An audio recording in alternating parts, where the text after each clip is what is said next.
Hello and welcome to another Doctor's Assistant 1 video, and today I'm taking a look at the brand new 8th Doctor adventure.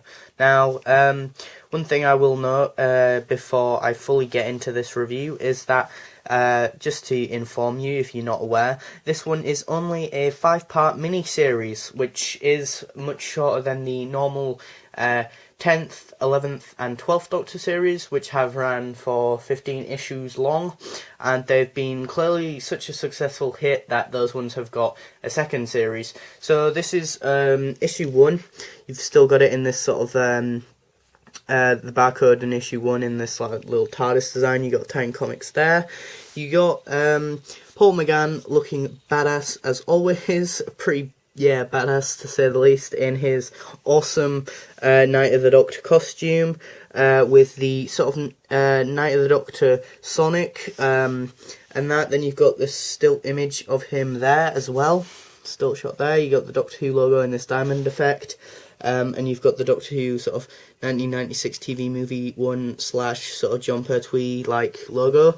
You got New Adventures with the 8th Doctor there, BBC logo obviously. It's done in this sort of oil pastel like look, like the sort of first issues of all the other Doctors really. So yeah, on the back you've got a advertisement for Doom collaborations or coalition or whatever it is, however you pronounce it, you know, on the back, which is quite fitting really. Then on the other bits of the back, you've got, you know, just adverts and advertisements and stuff. Here you've got alternative covers for all the alternative covers for issue 1, which I'll go through. I think I like this one quite a lot. I think this one's the one that I like the most, which is the Forbidden Planet exclusive one. And you got that one. That one, and you have that one, which is the standard cover. And then on the first sort of page, you've got here a bio on the 8th Doctor, a bio on Sophie, Josephine even, Day, who is obviously the new companion character person, and a bit on the TARDIS. So yeah, it's very welcoming for people who, for whatever reason, if you aren't even into Doctor Who and you just randomly pick this up, you will probably find this rather somewhat easy to read, hopefully. And also you've even got this nice little previous thing which shows sort of where the Doctor is in, or the 8th Doctor is in, whereabouts he is in his timeline. You've got the Facebook group, the Facebook for Titan Comics, Twitter and website to contact them. It really is this nice sort of design. I'm just gonna skip to this certain bit I want to talk about. Oh, sorry, not that bit. This bit, I think, or there is a bit here that shows it.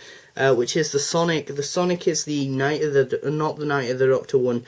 It is his Dark Eyes Sonic, which I'm very surprised at, considering that obviously here you have the Night of the Doctor Sonic. So I thought we were going to see him use that one, which I'm fine with him using the Dark Eyes Sonic. But and also we for once sort of get this very different sort of 8th Doctor, which I don't think a lot of the material that is out there has explored. His more sort of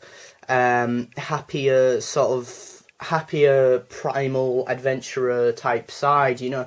I mean, I think we got that the most with the 1996 TV movie, but then say Night of the Doctor, obviously he's sort of very war-torn and battle-torn and that, so it's rather weird that they've given him this costume. I would have thought that it would have made more sense to have him in his 1996 TV movie costume, but then again you could argue maybe if they put that on the cover, that costume on the cover, that may have made more sort of you know, newer fans who have only just got into sort of the Paul McGann's Doctor hesitant to want to buy it because they're not familiar with that costume and that look for his Doctor, even though the way he acts in this comic book is a lot more like the 1996 TV movie.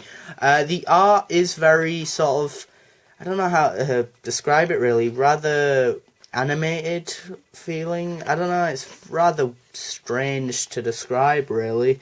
I do like certain panels in this, like here, you know, where he's like leaning against the sort of door frame and that, but then that's more of a wider shot. and that, and you've got that little bit of her face there, sort of thing. But then there's certain bits that I didn't particularly like, which were trying to find a bit. This bit, like where his eyes are really like little dots, just to sort of symbolize, you know, that he's sort of like, what, you don't know who this person is, sort of thing. Which I get why they've done that, but I just didn't particularly like that. I really loved the story. The story is very good. A very good sort of introduction story to both the Eighth Doctor and the new companion. For those of you who've never known the Eighth Doctor or the new companion, obviously no one really knows the new companion, as she is mainly, or pretty much just made up for this comic book.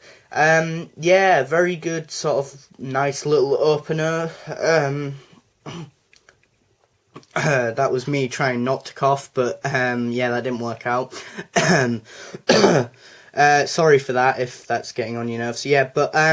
The only thing I would say is that maybe there's not that much sort of intensity in this sort of story, but then again, as I say, it is sort of a first sort of issue / episode-y story sort of thing in the little mini-series. I was going to say mini-sode, but what else really? What else can I talk about? Yeah, as I say, he's a lot more like the TV movie Eighth Doctor. He's not very dark. He's not that dark, which I do like, to be honest, because it as I say, we haven't seen him not that dark in a long time, I don't think. You know, I think even at the sort of beginning of the first Dark Eyes box set, you know, he's contemplating, you know, going as far back out or as far out of the universe to, you know, get perspective on all of it, you know, and that. So he's clearly in a dark place then, you know, and I can imagine he's even at a darker place, you know, Dark Eyes 3, 4 onwards, you know, not that I've listened to those, but the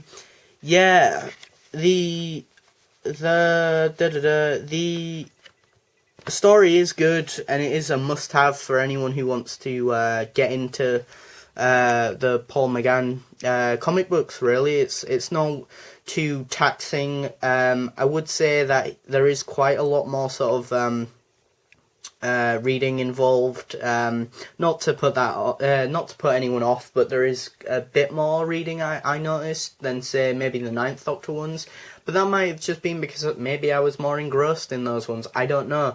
But maybe also I was contemplating maybe the reason is because obviously the Eighth Doctor, being the Eighth Doctor, he's somewhat more sort of verbally educated than, say, the Ninth Doctor. I would say the Ninth Doctor is much more of a blunt, sort of to the point Doctor, but, you know, after the Time War, you would kind of be more sort of just, you know, blunt to the point, you know, and less sort of pompous and that, you know, vocabulary wise anyway, not so much aesthetic wise, or aesthetics as well. Anyway, but it's a really good comic, and I think you should get this one if you like Paul McGann. So yeah, thanks for watching, comment, rate, and subscribe.